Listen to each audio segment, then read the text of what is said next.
Welcome. This is Food for Thought with Felins Foodie.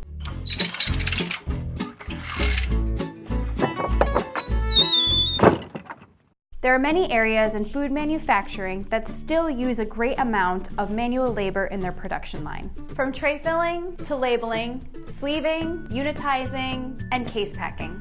Many companies still use people to do these tasks, but with a growing population, there are more and more mouths to feed, requiring an increase in production of food products. What is the challenge? With a very low unemployment rate and increases in minimum wage and health insurance, these labor-intensive positions are becoming more and more challenging to fill, causing the industry to start looking at semi-automated and fully automated solutions.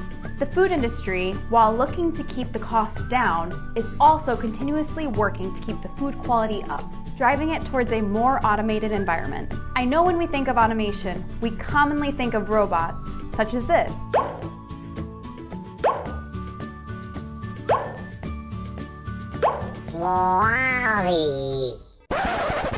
But seriously, there has always been a fear that automation will take away jobs from people or reduce the number of jobs available for people in the field. This is far from true. It was quoted in Food Processing magazine that automation will not replace people, but will require new skills from them. Let's look at some history of automation development. Did you know that in the early days of bowling alleys, there was a manual labor job referred to as a pin setter? The pin setter would set the bowling pins in the correct position and then reset the pins after the players struck them with the bowling ball. They would then return the ball to the player. In 1946, the automatic pin setter, first patented by Gottfried Schmidt, was introduced to AMF, making the manual process obsolete. Many people today have never even heard of this type of work because teenagers now find work at cafes, restaurants, and stores. Not only are people hard to find for these manual labor jobs, but many people don't have interest in this type of work for 8 hours a day.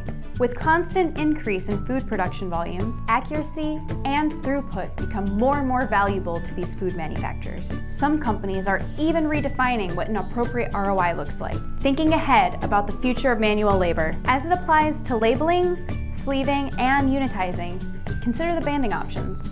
While banding can be fully automated, sometimes a semi-automated solution can provide great value to a production line. Consider a US 2100 banding machine. It is easy to roll in and out of line, can be operated with a foot pedal or sensor, and can run up to 30 products a minute, depending on product size and operator speed. This machine requires one operator and can apply a more consistent label, sleeve, or bundle with less people than a manual process, opening up the opportunity to increase throughput. Full automation can be directly in line following current upstream equipment to take product and label, or take product, stack, and then label, opening the door for production growth and opening up opportunities for company growth. Explore the ways your production line might benefit from semi-automated to fully automated solutions. Follow me, Felins Foodie, to learn more about ways you can reduce labor and packaging waste and improve your overall bottom line with adhesive-free labeling, sleeving, and unitizing solutions. Subscribe below.